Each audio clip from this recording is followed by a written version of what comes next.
दोस्तों नमस्कार। आप सब कैसे हो? आशा करती हूँ आप सभी बहुत बहुत बहुत अच्छे होंगे।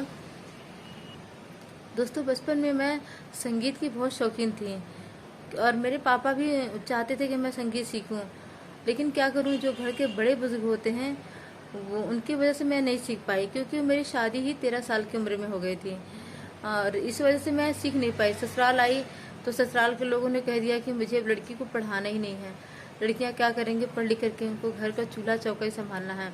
अब जिसको पढ़ने के लिए इजाज़त नहीं उसको संगीत सीखने का कहाँ इजाज़त होगा। लेकिन मेरे अंदर के शौक़ कहाँ ख़त्म होने वाली थी, क्योंकि शौक़ एक ही ऐसा होता है जो अपने अंदर से होता है, दिल से और मन से होता है, वो कभी ख़त्म नहीं हुआ। मैंने किसी प्रकार से हाई स्कूल तक पढ़ाई किया। शादी के बाद जब मैं 7वीं क्लास में पढ़ी थी तब मैं 13 साल की थी और मैं उसके बाद मैं अ, उसके बाद मैं 10वीं तक पढ़ाई की किसी भी प्रकार से। जब तक मेरा गौना नहीं आया था मैं 10वीं पास कर ली किसी भी प्रकार से। लेकिन संगीत को मैंने सब्जेक्ट में लिया था, इसलिए मैंने तबला भी सीखा, हारमोनियम भी सीखा और संगीत भी सीखा, क्योंकि संगीत में मुझे पास होना था, इस वजह से मैंने थोड़ा बहुत संगीत सीखा था। शादी हो जाने के बाद ये सब हमेशा के लिए लाइफ से स्किप हो गया। अब मैं देखती हूँ छोटी छोटी बच्चियों को मंच पे आकर के गाते हुए, गुनगुनाते हुए, बहुत ही सक्सेस होते हुए देख करके कभी कभी आंखों में आंसू आ जाता है कि मेरे सपने क्यों नहीं पूरे हो पाए। दोस्तों ये सब बात को हजम पाना बहुत मुश्किल होता है, क्योंकि किसी के सपने टूटते हैं तो दिल भी टूटता है और मन भी टूटता है।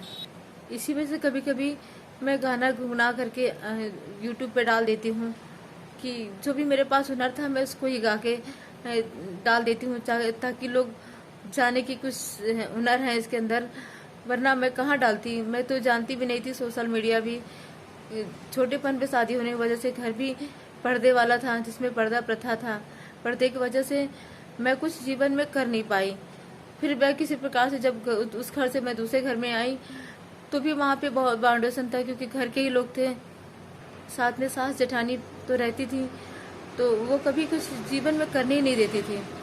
मैं बार बार परेशान से होकर रह जाती थी। फिर मैंने इसी में जीना सीख लिया किसी प्रकार से। जब बच्चे हुए, बड़े हुए, तो मैंने बच्चों के राह में कभी भी टांग नहीं अड़ाई, कि मैंने सोचा कि मैं कभी कुछ नहीं कर पाई, मैं अपने बच्चों को वो करने दूंगी जो वो चाहते हैं। तो मैंने उनको पढ़ना लिखना सब कुछ आगे बढ़ाया। जितना भी मेरे पास पैसे थे, जितना भी, मैं बहुत अमीर तो नहीं थी, लेकिन जितना भी पैसा था मैंने अपने बच्चों को पीछे लगाया ताकि बच्चे बढ़े।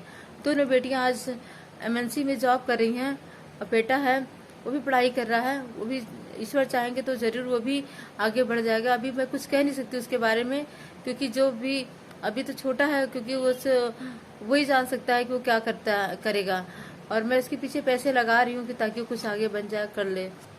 दोस्तों मैं जो गाना गुनगुनाती हूँ आप लोग उसे सुना कीजिए, लाइक कमेंट कर दिया कीजिए, क्योंकि मुझे भी आप लोग अप्रिशिएट कीजिए, ताकि जो मेरे अंदर के अंदर बैठा हुआ एक बच्चा है जो संगीत सीखना चाहता था, करना चाहता था, आज आपके सामने वो पेश कर रहा है।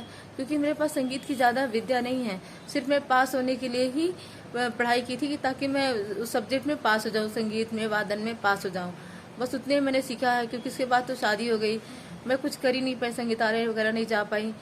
तो बस यही है कि आप लोग उसको, जितना भी मैं गाती हूँ उसको बस प्यार दिया कीजिए, क्योंकि अब तो वो एज भी नहीं है कि मैं जाके सीखूँ।